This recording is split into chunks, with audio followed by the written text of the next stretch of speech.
I am the gym manager and the gym janitor and the gym accountant and the gym everything.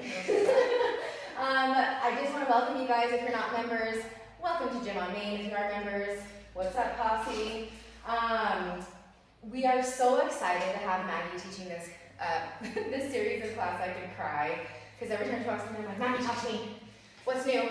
What new information do you have for me? So we got to talking about it, and really, I see such a gap where diet culture meets strong emotions and crazy rigor for ourselves as women. We have to live up to some ultimate standard, and then it becomes emotional when we can't lose weight, or we can't figure out our hormones, we can't figure out our body. Something's broken with our body, right? No, we just need to figure out ways to kind of navigate the changes that women go through in seasons, like in our 20s, and our 30s, and our 40s, and our 50s. There's always something in each decade. Yay! We get to do it as women.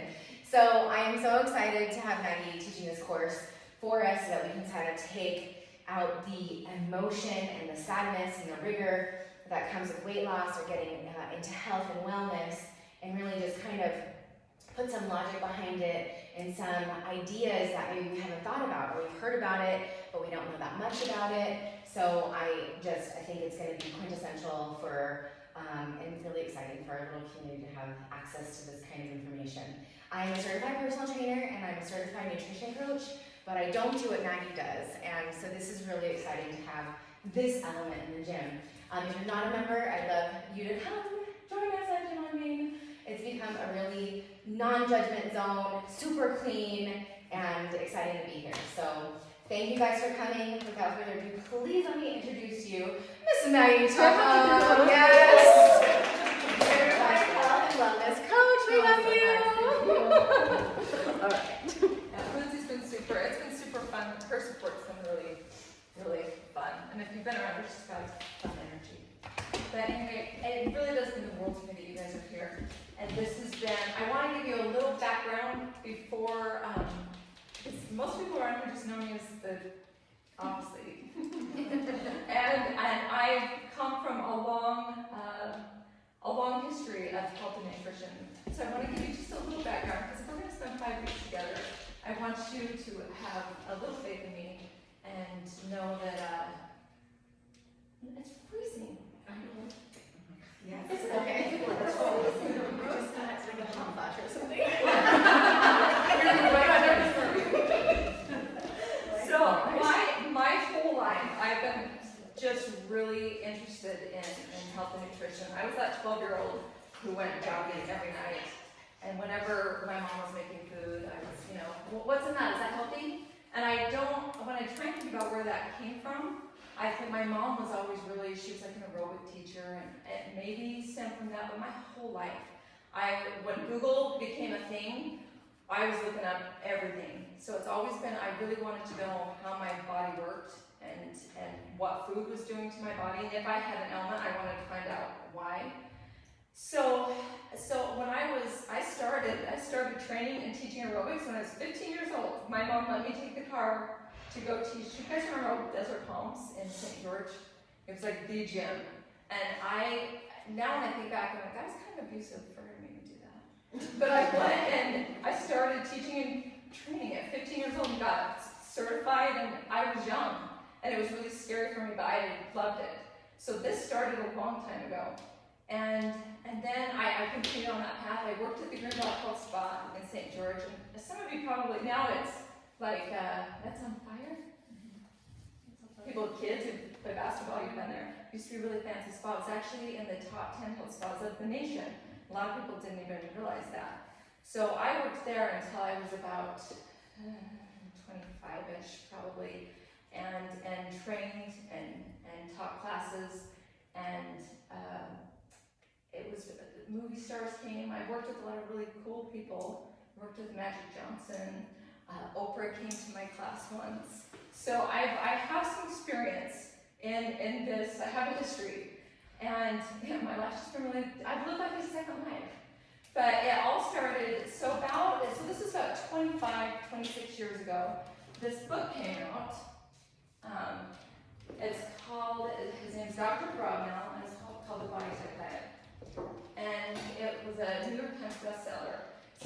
his wife, down at the bottom, Elizabeth Morris, they came to Green Valley and they said, we want to train your trainers and your instructors on body typing people.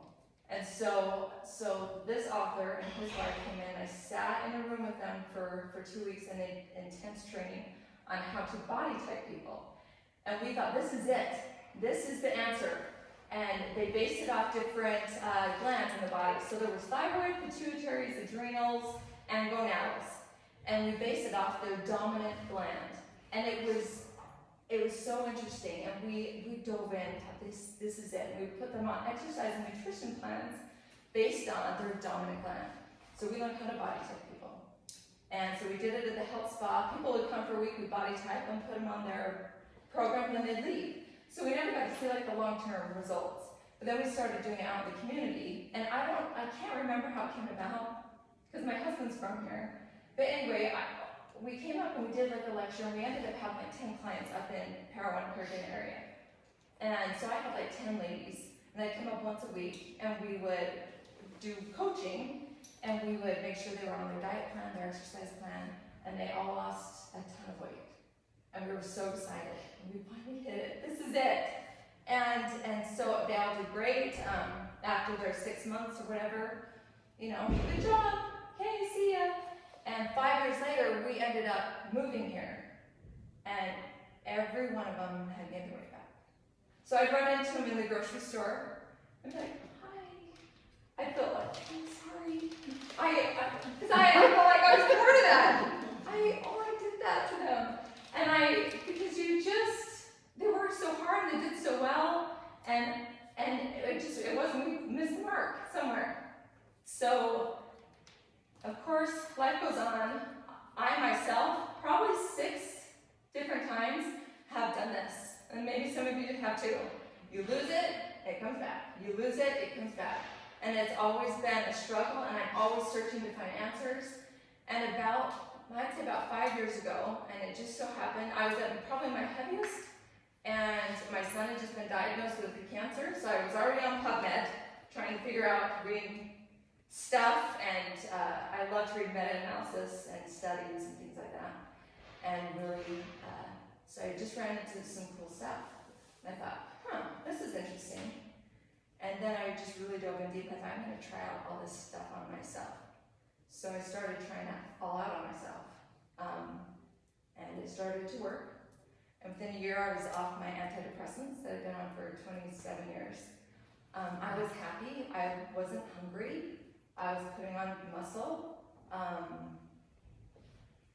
It just was all kind of falling into place, and when it shouldn't have been, because I was now in deep perimenopause, like the time where it should be falling to shiz, and it wasn't. And so I thought, maybe there's something to this. So of course I keep studying and keep learning things, and then a book changed my life, and this one, you all need to read. Don't read that other one, because we missed the mark. This one, and some of you have done this, read it. This one brought it all together for me.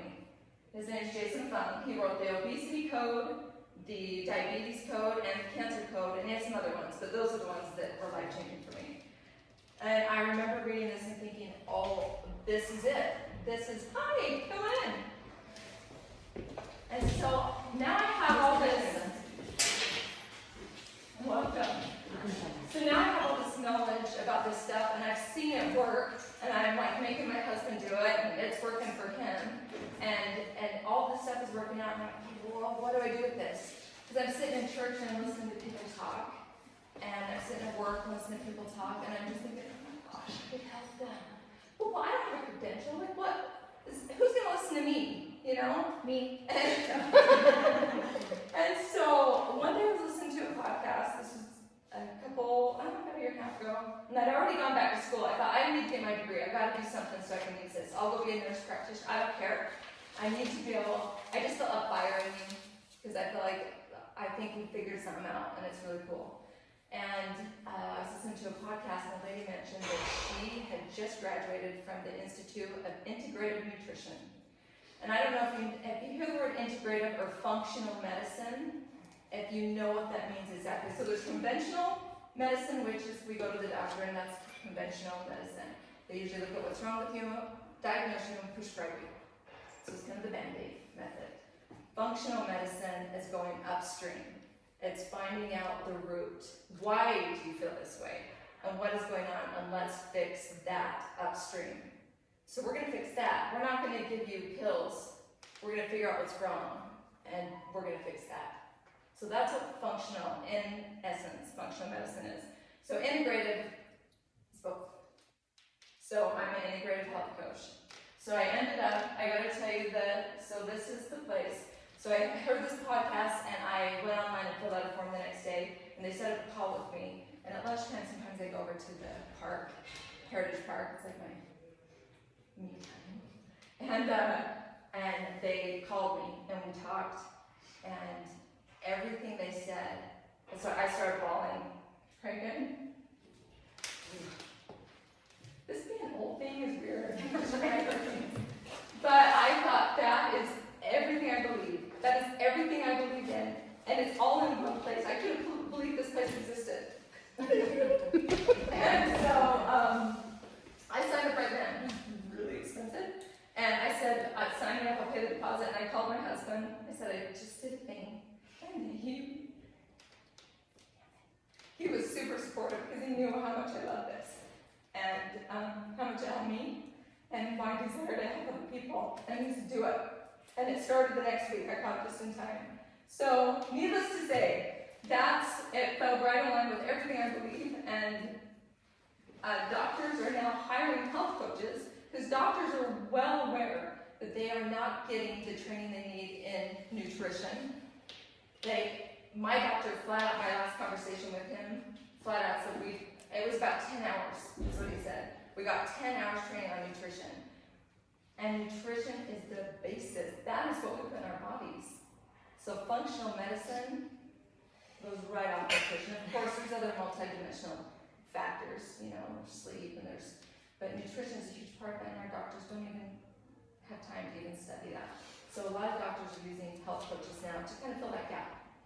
So that's one of the uses. So let's dive in. That's my background. I probably didn't mean to go on that long, but that's where I'm coming from. Sorry, I bawled. That's so embarrassing.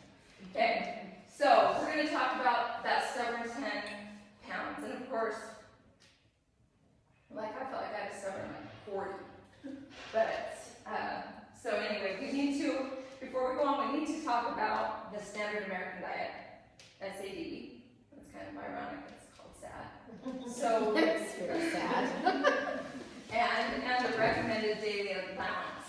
So the U.S. came out with this about 50 years ago. No, longer, 70. It was like in the 1950s. It hasn't changed since. Packaging of food has changed. A lot of this you guys already know. Everything's packaged and processed, and the My Plate, so the recommended daily allowance, is actually the opposite of what it should be. So most doctors, so if you look at what the Diabetes Association says your recommended food allowance would recommend, like macros, if you eat that way, you will be diabetic. So it's kind of sad. And there's a lot of money involved. And we won't get dogmatic and get into that, but that's why you've got to be knowledgeable, because you can't just read the labels and believe commercials, because they're just trying to make money. So I'm glad you're here, so you can actually learn about what's going on. Okay, 88% of Americans are insulin resistant. So they don't even really know it. So if you have extra weight you can't get rid of, there's a good chance you're insulin resistant. So that means you're on your way to type 2 diabetes, unless you're already, you know about all this stuff. Okay. My mom's got that. Okay. So, and when you're insulin resistant, that is what leads you to obesity, diabetes, heart disease, cancer, and autoimmune diseases. And there's a reason why in the last 20 years, diabetes has gone up 400%. 400, Yes. So, and all of these have. So, we need to pay attention. So, when we talk about the standard American diet, that's real. That's something we just be aware of it, and be aware of it with your kids and your family. Okay, because our country's putting out a different message than we want. Okay, so doing all this, just losing those last 10 pounds. If you're following the standard American diet, you're reading the labels, oh, this is cute, this will be good for me. Probably not, okay? All right. Okay, so we need to define so if we're talking about that 10 pounds, what do we mean? I think so many people get on the scale, and they're like, oh, I just want that 10 pounds gone. But we need to define what that 10 pounds is. Because a lot of times we're depriving ourselves so much that we lose a lot of muscle along with the fat. That's going to show up on the scales. So a lot of people don't, if you're doing it right, it's not going to show up on the scales at first. You'll just notice your clothes are getting a little thinner because you're holding on to your muscle. And the most toxic fat we have in our bodies are visceral fats, the fat around our organs, because it is the most toxic. That's what our body wants to get rid of first. So you're not going to see that. So if you do start actually getting into your fat stores and losing fat, it's going to be your visceral fat first. You're going to notice that fat between your liver and yours. You're probably not going to see that, but it's happening. So that's why people have to be patient while their bodies are healing.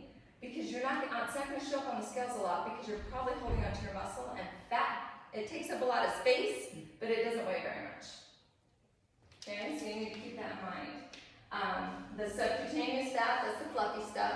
You start to notice that. And then increase muscle mass when you're doing it right. So what I'm telling you is just be careful with the scales. And I have a terrible relationship with the scales. Most people I know weigh themselves a lot. Like, if you're an everydayer, let me see, really? And you get frustrated a lot? I can't do it. I can't do it. I would love to add something to that. Yes. Because I have seen so many women in their weight loss journeys, and the scale is such a setback for them because you constantly see this one number all the time.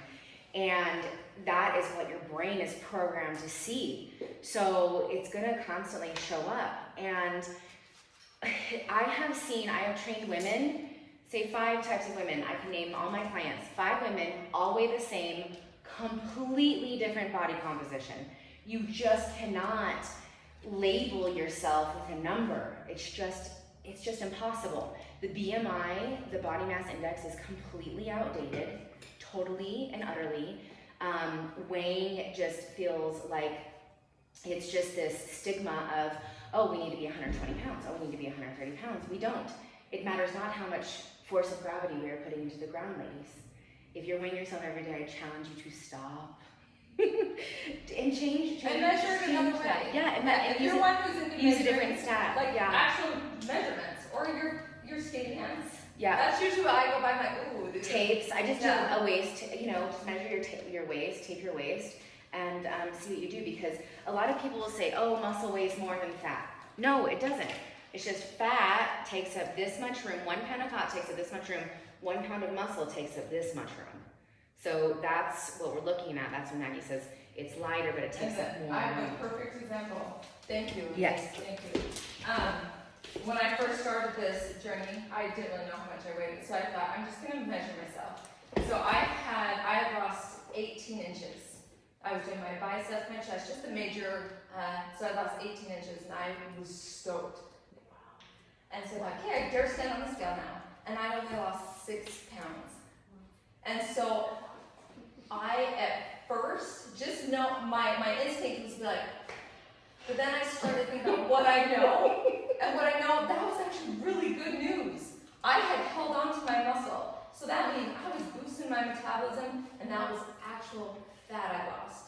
So it just really does not, weight's not the best scale when you're trying to keep your muscle. Okay, so keep that in mind, and don't be hard on yourself. Because I've been amazed. Have you seen that TikTok? They go around, it's like all these soccer players. And they ask, it's all women, how much do you weigh? And they all are fit, ripped, and they're all like 160 to 185. Yeah. And they're, like, in my head, if someone were to say, I weigh, whatever, I would think, oh, they're probably a little thicker. No, they are fit women who weigh a lot because they are healthy and have a ton of muscle on their body. And they're probably eating 3,000 calories a day. I want to eat 3,000 calories a day. I would be just fine with that. All right. So, the way most of us think, we've been trained. If you want to lose 10 extra pounds, okay, I'm going to eat a little less. So I'm going to restrict my calories, and I'm going to stay on the treadmill a little longer. Isn't that what most of the time we think? That's just what our brains have been trained to think. So, what happens with that? So okay, I lost 2 pounds. Okay, now I'm going to eat a little more less and exercise a little more. So then you're down to, like 700 to 800 pounds. What are you doing to your body when you do that? How do you get out of that? Like, what's the solution? You have to slowly back up. And then what usually ends up happening? You're gonna probably gain 2 pounds. Okay, yep, Is that yep. You nailed it. Okay, so that's a basic belief that we've got to as women. We've got to get out of that because that is not the right way. We'll explain why. I'm just giving you all the backup so we can lay down the foundation. Nutrient-dense foods, you're going to eat a lot more if you eat nutrient-dense foods. So if you're staying away from the packaged foods, nutrient-dense, that means protein. None of you, I'm going to dare say none of you are eating enough protein. Most days, and I'm even trying really hard, and I don't get enough protein. It's very difficult. It's really hard. And I think the standard American diet says that we should have 50 grams. I don't know, it should be flipped. And then like 200-ish or 175 of parts of sugar. Yeah. So it for real needs to be flipped. Yeah. But you're for sure going to be fat and diabetic if you eat that way. For sure. You just are. Okay? What happens when you eat nutrient-dense foods is you end up just crowding out the other stuff. So it's not like you have to put this bit, oh no, I can't eat that. You don't have room for the other stuff when you're crowding out. So if you're loading your plate with nutrient-dense foods, the other stuff naturally just crowds out. So prioritize protein, that's the biggest trick I can tell you. And the other stuff crowds out, and we'll talk about blood sugar in a minute, but you'll see why that happens. Are you gonna tell us what you eat? I will, but I do, and we'll talk about that too, because we're all so different, and we're all bio individuals. So you have to do what works for you so it'll be sustainable. So keep doing it. So I can tell you what I eat, but you're going to want to eat something you like, so you can do it forever. So we'll talk about that. Find out how much protein. It is, and I have some Eating tricks. the same I do thing. have some tricks, yes. So I have a question too. Do you, and maybe we'll get to this in another class, so if you do, just tell me. I know, it was hard to just stay like in this topic, because there's so many things I want to talk about. So, so maybe I shouldn't even ask. Do you count macros? I used to, when I was first learning, Okay. I'm aware of my macros. I take them into consideration, but now I'm not a tracker. Do you track even your protein? Like, would I you track my track protein, that? that's Okay. it. I track protein, that's it. Alright. That is it. Not fat or carbs, because Because you don't have room for them after you eat all your protein. Huh? You don't have room for them after you eat all your protein. No, I made a soup last night. I was like, oh, I have to make that vegetable soup and eat my veggies. My mom would have been mad. Okay, hormesis. So that's the state of stress you put your body in. I bring this up because I see a lot of people in the gym just working so hard, or I see people out jogging, and I see them like I know they're trying to lose weight, but it's just not happening. And especially as women, and as you get older, your body's not as resilient to stress. And when you put that much stress on your body, all it does is raise your cortisol. And when your cortisol is high, your insulin is high, and insulin is a fat storage hormone. You cannot lose weight if you are stressing your body and your mind out. You can't.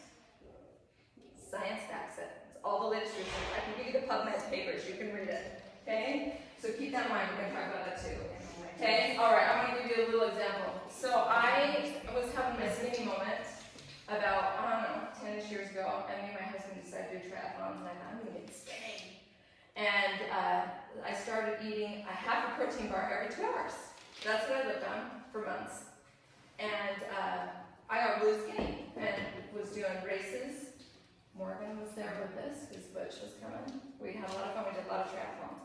And I remember one day in particular, we'd gone and done the Sand Hollow Triathlon. And so I was probably living off 700 or 800 calories. And they were not good calories. This was protein bars. Like, that's what I was living off of. And sometimes I'd sneak in some grapes or something and then feel horrible about it. And I ran a triathlon that day. And then I remember that night we stayed in our trailer. I remember that night thinking, I'm probably dehydrated, so I could have a few grapes. So I added some grapes. So I remember going to bed that night thinking, man, I probably burned 4,000 or 5,000 calories and only ate 700 or 800 calories. And I did really good today. And feeling so proud of myself. And now when I think back, it breaks my heart what I did to my body. My body did not deserve that. And I think we all punish ourselves like that. Oh, I did so good today. I didn't. And we're either good or bad. And we need to get out of that mentality. It's not good or bad. You're just making choices. And sometimes you choose to eat the cake, and that's okay. So we really do need to get out of that mentality because it is not healthy. Needless to say, after that, here's my fat pictures now. After that, it slowly started to creep back on. We quit doing triathlons. I was still running 5 to 7 miles a day. I probably went up to maybe 1,200 calories. And I just kept getting bigger and bigger and bigger and bigger. This is before I got to my biggest. And this isn't about me. I could use other pictures, but I just want you to, I've been through this and I know what it feels like, and it's not fun. And so I had done that to my body, like what Megan was saying. We just deprive ourselves so much, and then my body didn't have a way out of that. I trapped myself. I did not have a way out of that. My body was ill. My metabolism was sick, and I had stomach pains. My husband was taking me to the emergency room. My gallbladder was shutting down. It was not going well. So that's kind of what started this. This was the beginning of all of it. So we talked a little bit about insulin. When I read The Obesity Code by Jason Fung, that was the missing piece. That was the missing piece in the previous book. Insulin is the hormone. This is the trick to all of this, because insulin affects everything, because it is determined by blood sugar. And this is the trick, that if we can bring our insulin levels down, and so much is, right now it sounds so simple, but so many things like your cortisol levels and different hormones, everything is affected by insulin. So that's why it's so important to get your insulin down. We're going to talk about that.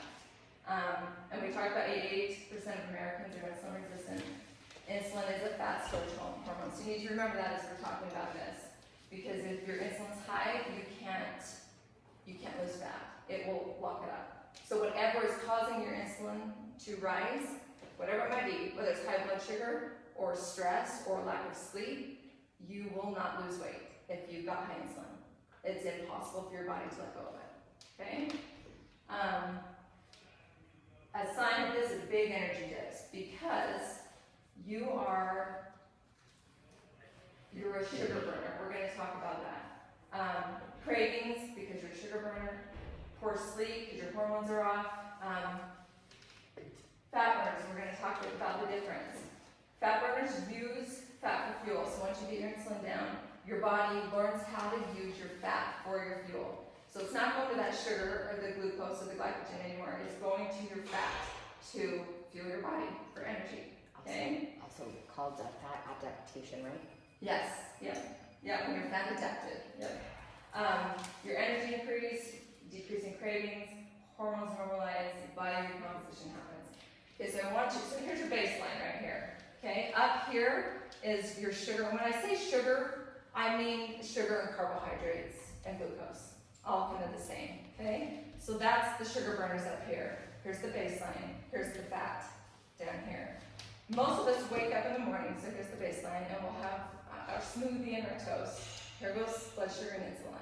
Okay, you start to feel a drop a little bit later, and maybe I'll have my Pepsi early this morning, and it goes up again. And then we just kind of do this all day, and it's the average time the average amount people put food in their mouth during the day is 17 times. So that's your sip on your drink or throw an M&M in or a cracker or whatever, it's 17 times. So if you're an average person, you're doing this 17 times. And it's actually going higher and higher and higher until the end of the night, your glucose storage, your glucose bucket is full, completely full. And you've done that to yourself all day. Never once did you dip down here. So that's the trick. And there's tools and tricks, strategies to get down here. The trick is to bring your insulin levels down. Okay? All right, so if you're doing that all day, of course, that's not going to be a great system, especially if you're trying to lose weight and you're not going to feel great. And most people, we've turned, as Americans, we've turned into grazers. Like and for a while there, it was even like, you need to keep your blood sugar low. You should eat every 2 hours.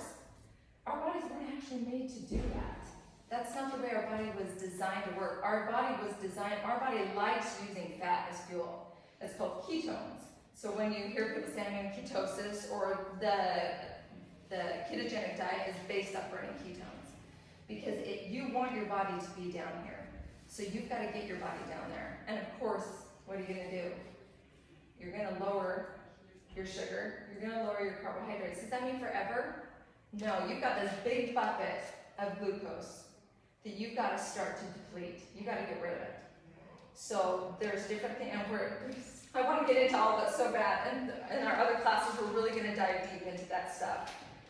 But you've got to deplete those glucose stores so you can get down there. And during the night, it's a natural fast for your body to go without food during the night. So during the night, you usually do at least get down to the bottom of your bucket if you haven't really overdone it.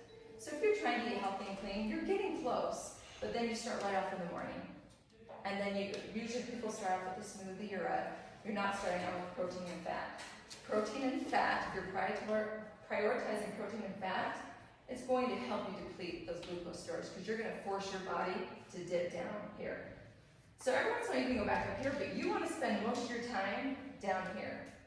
Okay? You also want to be metabolically flexible. So when you do go here, it's just fine. Your body still knows how to switch and go back down into. So you want your body to switch from sugar burning to fat burning.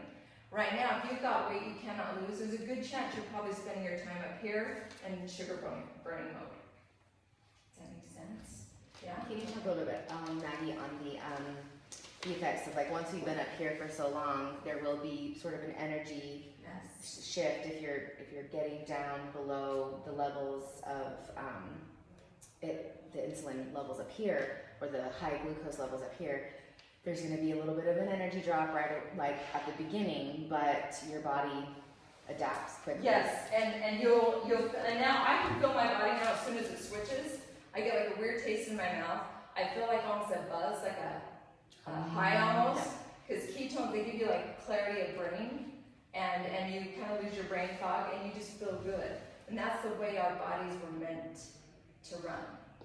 So it's really important that we try and aim for that. And in our other classes, we're going to dive deep into how to get to that point.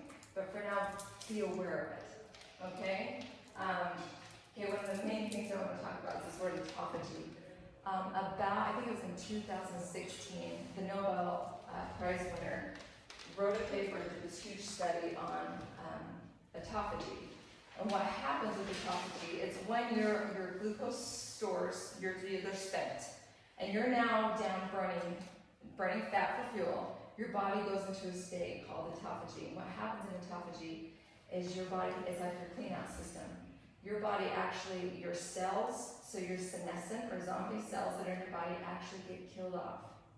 So if you don't ever spend any time in this phase, your body is building senescent cells. That's where sickness happens. That's where a lot of cancers start, things like that. So autophagy is and we're going to talk way more about autophagy too. But since then, it's become kind of the buzzword in this world, because you want to get to a state of autophagy where your body can clean out cells. You have brain clarity, your body heals, your mitochondria, your gut heals, your gut microbiome starts to recreate, and when you have good microbiome, you've got good. There's so much we got. I gotta stay focused here. That's a whole Yeah, other there's subject. so much and we'll get into it. I promise you. Okay, and this I wanted to bring this back up that we're all bio individuals, so we need to keep these general rules in mind. That the fat burning and the sugar burners, you need to be aware of that and how your body works, how your body responds to different foods. But we're all humans, but we're all very different. So different things we all have different backgrounds too. And we all have different habits that we learned growing up. We're all very bio individuals. So if you can be aware of these main rules, then you can start to tune in. And this is what I love about this most. It's going to help you really be intuitive of how food affects your body. So when you start tapping into this, you really start to notice, man, I feel really inflamed after I eat dairy, or gluten just does not sit well with me. Like, you're going to be able to really tell what your body responds well to. Okay? Taking and then some of us are emotional eaters, I'll just raise my hand. When I say that, but it takes out the emotion from the food for me, because if I know that, okay, I don't eat ice cream, because if I eat ice cream, I'm bloated as all whatever afterwards. And it just took immediately all the emotion out. It just made it matter of fact, logical, hurts my stomach, can't, not doing it. Yeah. So now you don't even, and that's what I've noticed too, is the first time in my life that the food noise is gone. You know, all that when you're thinking, what am I going to eat for breakfast? What am I going to eat for lunch? I really want this right now. That's gone. The food noise goes away because your body has healed. It's the most incredible thing when you give your body what it needs, what it will do back for you. Okay? So I wanted to leave a little time for Q&A. So the main points I want you to remember is lower glycogen stores to lower insulin levels. Okay, so we talked about that. Use tools to become insulin sensitive and bring about metabolic health. Prioritizing protein. That's the only one we're really going to get into right now. There's so many other things. We'll get into it. If I start, I'm going to talk forever, and I don't want to do that. Okay? We want to use fat for fuel. Of course, that's what you want to use. You're going to feel the best when you're using fat for fuel. And then just in healing your body, the weight will come off. And one of the most important things I want you to remember is that you don't lose weight to get healthy. You get healthy to lose weight. Remember that. Okay? That's great. And we'll talk about fasting, how you actually you need to give your body a break from eating so you can deplete those glycogen stores. It's called, we'll talk about it. Okay? Low sugar, carbohydrates, protein. A lot of people get nervous, our body needs carbohydrates. True, but your body knows how to make them. So if you're eating enough protein, there's a process called glyconeogenesis. Your body will take your extra protein and turn it into the carbohydrates you need. So you don't actually need to eat carbohydrates. Your body takes care of that. Okay? And this is one other thing you need to remember. It's not fat that's fattening. It's carbs and sugar that are fattening. Everyone is so stuck into, that's got a lot of fat. So I don't know, I wear a continuous glucose monitor quite a bit. And it's because I can't believe anything until I test it out on myself. And when I don't care about fat, and I don't like try to eat more fat. Just the fat I don't try to stay away from it. I'm not scared of it anymore because I've seen what it does. When I eat fat, my blood sugar doesn't budge. It doesn't budge. So I know that I can eat something, and if I pair it with a little fat, it's going to really help maintain my blood sugar levels. Okay? The second I eat sugar or carbs, it shoots up and then it stays up for 2 hours. It's called your cephalic response. So you need to eat foods that are low in that cephalic response that are not going to raise your blood sugar. And there's foods you pair together. You've probably heard about, dress your foods with protein, but no one's doing it enough. Okay? One more thing I want to point out, when I do wear my continuous glucose monitor, I had about a week, it was in the middle of finals last year, and so I'm going to wear this and see how stress affects my body. And so for that full week, I was getting very low sleep, like maybe 4-ish hours a night. My body for that week thought I was diabetic. I was up, like I'm usually like in the 90s, my blood sugar. I was up, and I go down to like 70 or something when I'm fasting. The whole week I was up like 160, 170. My body fully thought I was diabetic. I wasn't eating any differently. That was just from stress. So if my blood sugar is that high, is there any way that I'm going to lose weight? Stress is real, and your body has a real response to it. And it's gonna try and protect you and hold on to it. It's not gonna let you lose. It's gonna keep that. You're stressed out. You're running from a tiger. I gotta keep you safe. Like that's your body's actual response to that, to stress. So it is important that we start saying no and start taking deep breaths and quit exercising so dang much. Hard, it's like hard. Yes, and we're gonna get into that too. Move the body, but like, we don't need to be CrossFitting ourselves. No, definitely. you've got to give yourself Nothing against grace. CrossFit. CrossFit's fun. Yes. For those who All like of it is fun. I mean, there's a way to do it.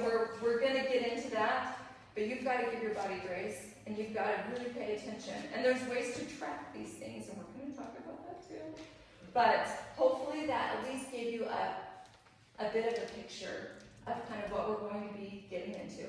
Hopefully you learned a little bit today to be kinder to yourself, to quit being stressed out, and quitting sugar, prioritize protein. So for the next week, be thinking about that. Have questions. Does anyone have any questions? So I want to know, and I probably just totally jumping ahead, Oh, you're okay. but when you say, like, how serious are you when you say you prioritize protein and your carbs? Are you talking? Do you want to go this far? We can do it. Are you talking like your vegetable carbs? Are you talking Nature's carbs. Okay, so you're even saying keep those low. I with nature's carbs, I prioritize my protein, then add those in as I can. Okay. So I don't eat processed carbs. Okay, so we're talking processed carbs, not okay. Nature's carbs, and especially, we're going to talk about this too, women with their cycle need to be a little careful with that. The week before your period, when your progesterone is low, you need to support your progesterone, so you need to probably up your carbs a little bit. So that week I usually prioritize, I have a sweet potato like almost every day, because that's the carbs I love. And usually when I'm tracking, you'd be surprised how many little carbs are like in broccoli or cauliflower or lettuce, and that you don't want to stay away from those because those have all the fiber that actually keeps our glucose low as well and slows the digestion process and makes it really working. So we don't want to take those out, but prioritizing your protein. For example, if you're new to this, like Mike said, we're going to talk about macros in the next couple classes, but if you just look at what you're eating, I always say 30 grams of protein 4 times a day, and like you're getting close. And it's a lot, but like 30 grams of protein for breakfast would be like 2 eggs and a 1/4 cup of cottage cheese. And I think a lot of people don't know how much protein is actually in Yeah. things. Like people don't know that an egg has 6 grams of protein. So if you're trying to eat 30 grams of protein, you need 5 eggs. Yeah. But 2 eggs and a 1/2 cup of cottage cheese is 30 grams of protein. And you have that there's when I have a hard time hitting my protein, Greek yogurt is a great treat for me, and I do well with dairy. So I usually finish up with halfway, and that's 23 that way goes, and it's got pretty clean products too. Like it's pretty good, or pretty clean ingredients. But I'll finish up with something like that to just because I try and hit like 120 to 150 grams of. Because I spend a lot of time in the gym, and I want to put on muscle, so I try and really get a lot of protein. It's a good rule of thumb. Like if you're working out and you're lifting, you definitely, as women, you want to kind of try to get into that 150 range. 120, A good rule of thumb is a gram per desired body weight. Desired body weight. I wasn't gonna say we said no scale. Yeah. But like if we thought, okay, my 140 pound self needs 140 grams of protein, I think that's a really good rule of thumb. If you're not lifting weights, it can be more on the 100 round. And I would just say every time you eat, because once you hit 30 grams of protein, your body produces leucine, and that's the amino acid that makes you go into muscle protein synthesis. So it takes 30 grams of protein. So if you're eating protein to keep muscle, you want to at least hit 30 grams. So you trigger your leucine and trigger your muscle protein synthesis. So if you're getting protein, hit 30. Like, don't waste your protein. Hit 30 grams. I think a good homework for all of us this week while we go before our next class is to look at the labels that you're eating, see how much protein is in the food that you're, just track it, just write it down in a little book that says, oh, I had this much protein for breakfast, I had this much for lunch, I had this much for dinner. You might not even know how much you're having, but maybe that's a good And little homework. if people aren't, if they're not aware of what is in things, tracking can be really, some people love tracking. I don't love it. But it was very useful for me for a time to really actually learn what was in food and how my body was responding to it. So I wish every single one of us could have a continuous blood. I know, it's just They're passionate. so expensive. Oh gosh. Doctors should just give them, the world would change. Like we would all just, I learned more from that than I have anything else. It's just actually seeing how my body responds. But that's recently what I had learned, because I am not a good tracker, because I come from disordered eating, and that is I did so good, I didn't have the food reward, this type of thing. I've always yo-yoed up and down. So tracking for me used to be a trigger where all I thought about was food. What could I eat? What was I The food allowed to noise. eat? Yes, the food Yes. noise. But I think if we just logically look and just go, okay, I'm just looking at my protein, I just want to know, like, what's in this and how much of it am I eating and how much of it am I not eating? And I think if we just look at it from that logical perspective and just, you track it for a little bit and then you're like, okay, now I know what an average breakfast looks like. Now I know what an average lunch or an average snack or dinner, and like Maggie said, what's sustainable for our lives, whether we have kids or husbands, that we keep certain foods in the house, that kind of stuff. If you're gonna do something for 6 months, All I heard was like, You're on get a rid of diet. those things, 'cause that's too high stress level.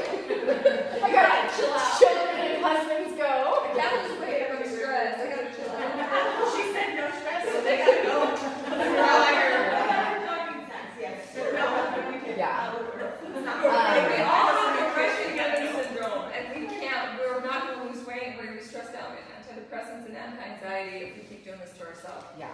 So we really need to start taking a look at our stress levels and sleep levels and taking care of ourselves. But thank you guys so much for coming, and I hope you found something that was valuable, and I hope we're gonna touch on these other things. We like skimmed the surface today. What's your next class, Maggie? I don't even know. I forgot. What is it? I cannot remember. Wait, I have it on my phone. Does anyone else have any questions? Seriously, we're here, you guys, for like questions, anything. Like, this is what we're here for. So, Yes.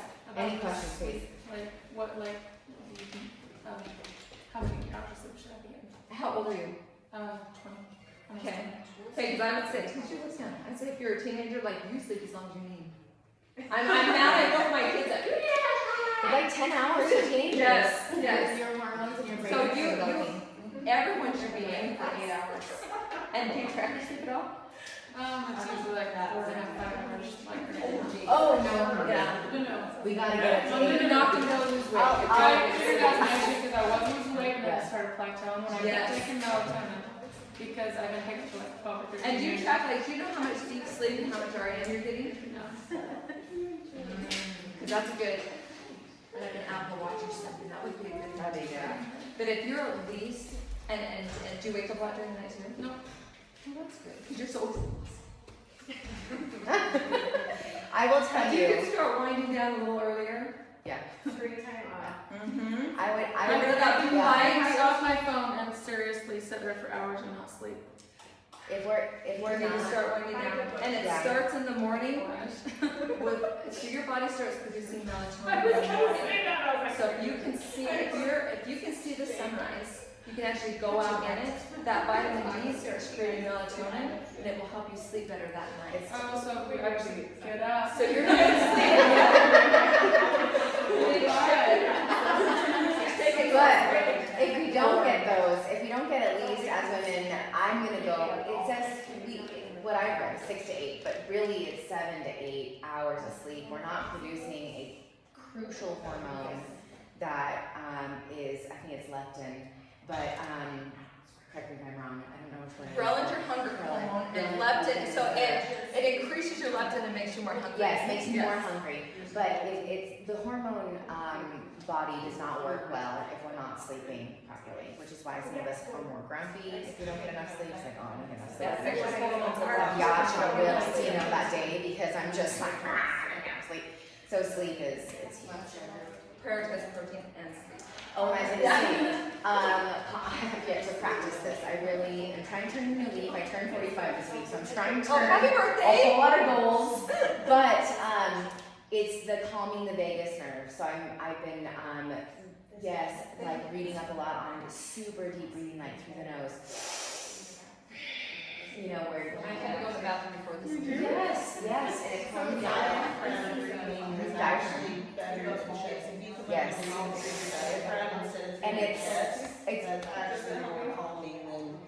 And it's easier to do diaphragmatic breathing when you're laying down because our chest doesn't rise when we go to sleep. Our bellies are rising.